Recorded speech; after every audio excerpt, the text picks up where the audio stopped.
হর হর মহাদেব, জয় মহাকাল। আমি শ্রীগোপাল রয়েছি শিবনিবাস শিব মন্দিরে। আজ হাজার হাজার ভক্তরা শ্রাবণ মাসের তৃতীয় সোমবারে সকলে স্নানাভিষেক করার জন্য দেবাদিদেব মহাদেবের শ্রীচরণ প্রান্তে চলে এসেছে। এশিয়া মহাদেশের দ্বিতীয় উচ্চতম শিবলিঙ্গ। ঠিক দেখুন সুন্দর পরিবেশ এবং ভক্তরা যারা বাঁকে করে সেই নবদ্বীপ গঙ্গার থেকে অনেক কষ্ট দুঃখ ব্যথা বেদনা সহ্য করে একমাত্র পরমেশ্বর পরমাত্মা সেই দেবাদিদেব মহাদেবের স্নানাভিষেক করবার জন্য তারা কষ্ট ব্যথা বেদনা পথের যত ক্লান্তি সব ভুলে গিয়ে মহাদেবকে স্মরণ করে দেবাদিদেব মহাদেবের স্নানাভিষেক করার জন্য দূর দূরান্ত থেকে ছুটে এসছে।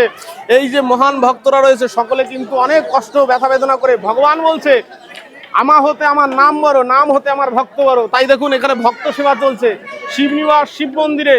এশিয়ার দ্বিতীয় উচ্চতম শিবলিঙ্গ, পূর্ব ভারতের পূর্ব এশিয়ার সর্ব উচ্চতম শিবলিঙ্গ কৃষ্ণচন্দ্র মহারাজ 1754 সালে এই মন্দির প্রতিষ্ঠা করেন।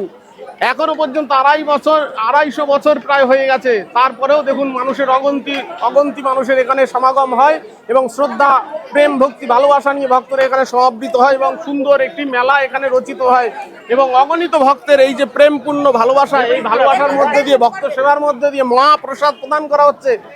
দেবাদিদেব মহাদেবের যে ভোগ, এই ভোগ দর্শনে স্পর্শনের সেবার মধ্যে দিয়ে যত রকম ভক্তদের জীবনে দুঃখ কষ্ট ব্যথা বেদনা আছে সবকিছু লাঘব হয়ে যায়। আপনারা দর্শন করছেন সেই মহাপ্রসাদ দেবাদিদেব মহাদেবের মহাভোগ এবং ভান্ডারা হচ্ছে এখানে ভক্তদের মধ্যে অকাতরে। যে সকল ভক্তরা দেবাদিদেব মহাদেবকে হৃদয়ের মধ্যে মণিকুঠায় স্থান দিয়ে নবদ্বীপ থেকে খুব কষ্ট দুঃখ ব্যথা বেদনা পায়ের হাঁটা প্রচুর ক্লান্তি সহ্য করে এই অগণিত দূরত্বের যারা এসছে সকল ভক্তকে এখানে প্রেম ভক্তি ভালোবাসা নিয়ে দেবাদিদেব মহাদেবের ভক্তরা সবাই সুন্দরভাবে মহাপ্রসাদ প্রদান করছে। তাই আপনারা এই যে অপূর্ব মিলন হিন্দু সনাতন সংস্কৃতিতে আমাদের যে সৌভ্রাতৃত্ব বোধ শিখাচ্ছে, সমস্ত বিশ্ববাসী আমাদের সবাই সৌভ্রাতৃত্ব ভাই ভাই এবং সুন্দর সেবা, মানব সেবাই জীব সেবাই শিব সেবা। স্বামী বিবেকানন্দ যে পথ প্রদর্শন করে দিয়ে গিয়েছেন আমাদের ভারতবর্ষের এই পুণ্যভূমিতে মনুষ্য জন্ম হইল যার, জীবন সার্থক করি করে পর উপকার। এই মহাপুরুষগণ যে বলেছেন পুণ্যতমা ভারত ভূমিতে মনুষ্য জন্ম হইল যার, জীবন সার্থক করি করে পর উপকার।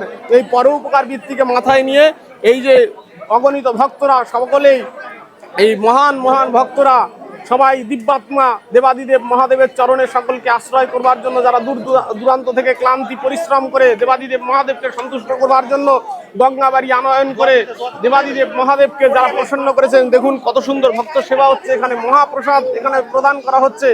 এই ভোগ দর্শনে আপনারও জীবনের ভোগান্তি সব দূরীভূত হবে। একবার বলুন মহাপ্রসাদের জয়। হর হর মহাদেব, হর হর মহাদেব।